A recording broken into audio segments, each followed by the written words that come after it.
I had a feeling today was going to be a kind of a rough one for the Toronto Blue Jays, and it was, as they lose 10-5 to the Boston Red Sox.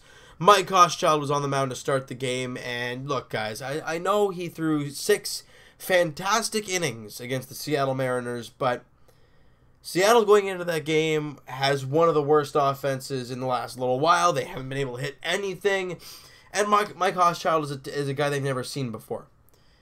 The Boston Red Sox, however, are one of the, if not the best offense in baseball, and you're throwing him out there for his first start.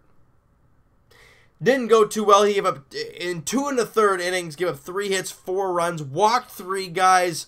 He really was not all that sharp. A couple sacrifice flies, though. I mean, his line doesn't really suggest how he did, but if you're looking statistically, he didn't have a great game. You move to the 3rd inning, guys, and that's where really everything kind of fell in for Mike Hochschild. Benintendi hit a sacrifice fly to center field. Devers came in to score. He came off the DL, obviously, today. Mitch Moreland then doubles to center field. Leone and Betts score, and it's 3-0.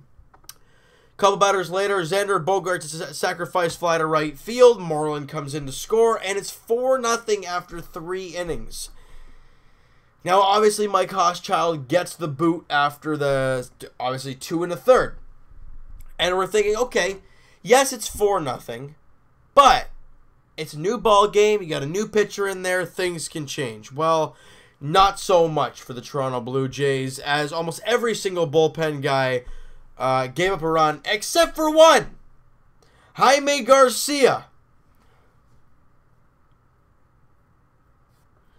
Luis Santos came out in 2 innings, gave up 2 hits, 1 run. He walked 3 guys and struck out 1. He wasn't all that great in his inning and his 2 innings of work. Jake Petricka came out and an inning and 2/3 of his work, gave up 3 hits, 2 runs. Both were earned.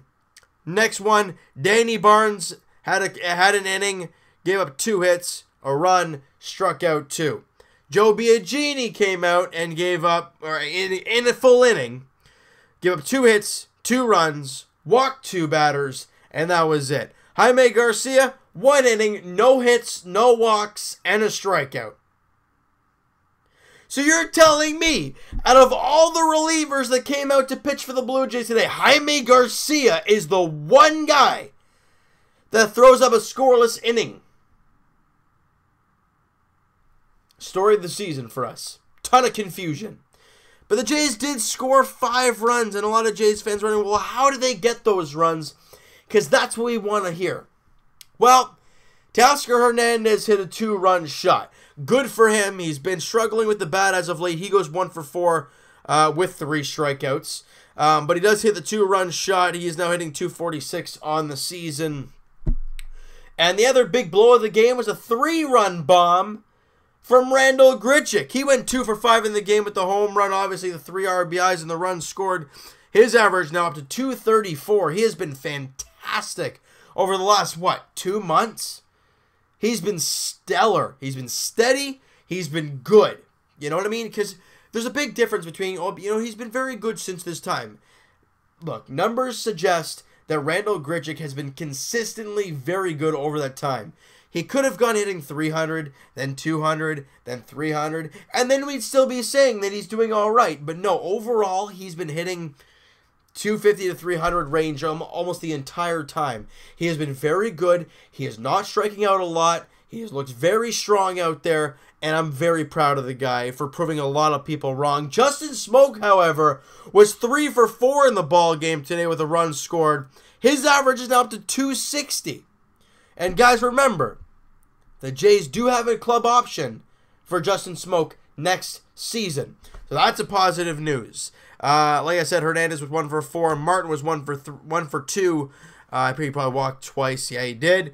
Diaz 1 for 4. Pilar 1 for 4. And I don't understand how Devin Travis doesn't play. But I guess it's the way it goes. I mean, he did play. Sorry, he was in the second hole. Went 0 for 4 in the ballgame. So I'm so used to seeing him in the later half of the lineup. But over the last little while, he's been hitting the ball very well. in the early bits of the ball game, really. Obviously, with the 2-run, he's had a lot of 2-run anythings.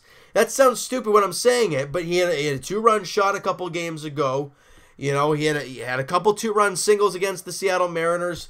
He's been coming up in the big situations and cashing in. Now, today he was 0 for 4, however. Didn't get really the job done today. However, you can't do it every single day. You need the rest of the team to help you out, and the pitching was awful. I think we can all agree with that. With the whole of Clipper, with the whole of Roberto Osuna, and I know everyone says, well, that Roberto Osuna trade really hurt you now. Look, Osuna hasn't played for us basically all season long. So you can't really say that. Would he have possibly saved that game against the Red Sox yesterday? Well, we're never going to know. But for Jays fans, I got a positive for you. And I know today was a negative. I know the Blue Jays did not play a great game. They lose 10-5. The pitching was awful.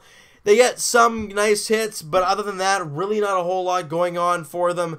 Well, guys, I am going to show you some positives, and let me just get that up right here for you guys live on the channel here. Oh, that's Monday. You look at that. I want Wednesday. I'm looking at the Jays affiliates because some big-name prospect for the Toronto Blue Jays had a very big game today. Now, who that might be? Well, I'm going to keep your hopes up in a second here because the Buffalo Bisons won 6-1 today and had 8 hits. Vladimir Guerrero Jr., guys, was 3 for 4, 2 runs scored, a double, and when I say he hit a home run, I don't mean he hit a wall scraper.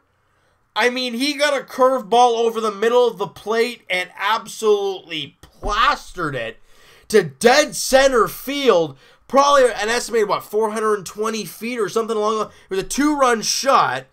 Guys, I know it's a limited sample size, but Vladdy is hitting .455 with the Buffalo Bisons. Incredible. And seeing his bat speed, it makes us all happy. I know this season is tough, and having Lourdes Gurriel Jr. around kind of made light of the situation. Now he's injured, and it makes it even harder for us Blue Jay fans to cope with this mess of a team. We think they find a way. We think they find a way to win some games, and then take 3 or 4 against the Mariners. Now, I know the Mariners have been a struggling team over the last little while, and the Red Sox have been on the rise. They've been kicking everyone's rear end over the entire season for the most part.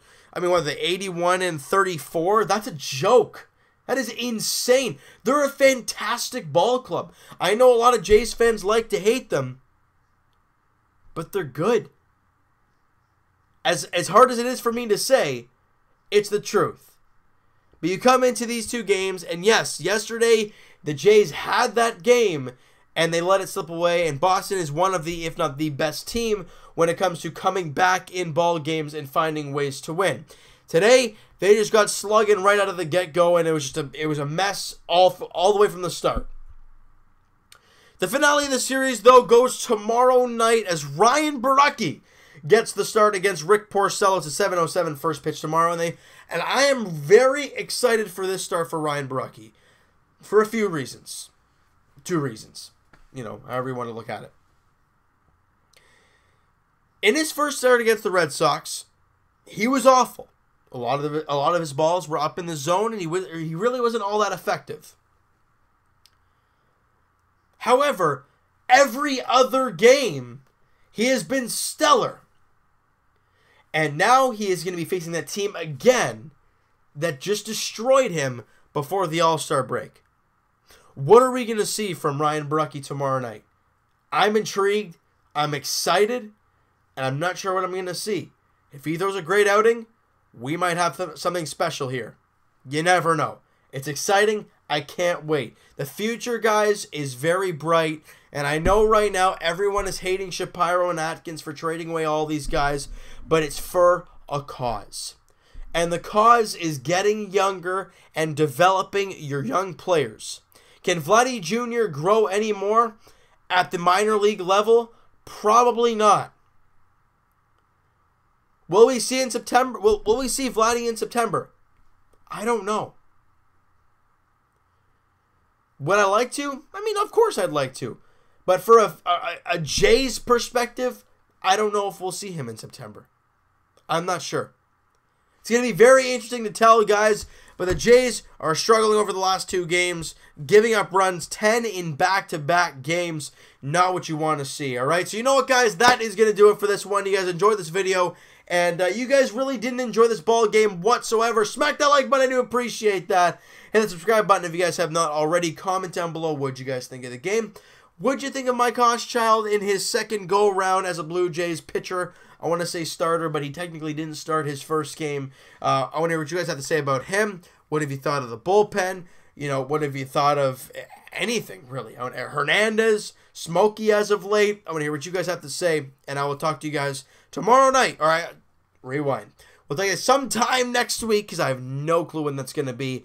Podcast edition, link is in the description for the podcast channel and for the podcast itself on iTunes, guys. Go check that out. Follow up, send me a DM, do all that great stuff. And I will talk to you guys tomorrow night as the Blue Jays look to salvage the finale of the series against the Boston Red Sox. Ryan Borucki, the youngster, the young lefty for the Blue Jays versus Rick Porcello for the Boston Red Sox. 7:07 first pitch at Rogers Center. We'll talk to you guys then.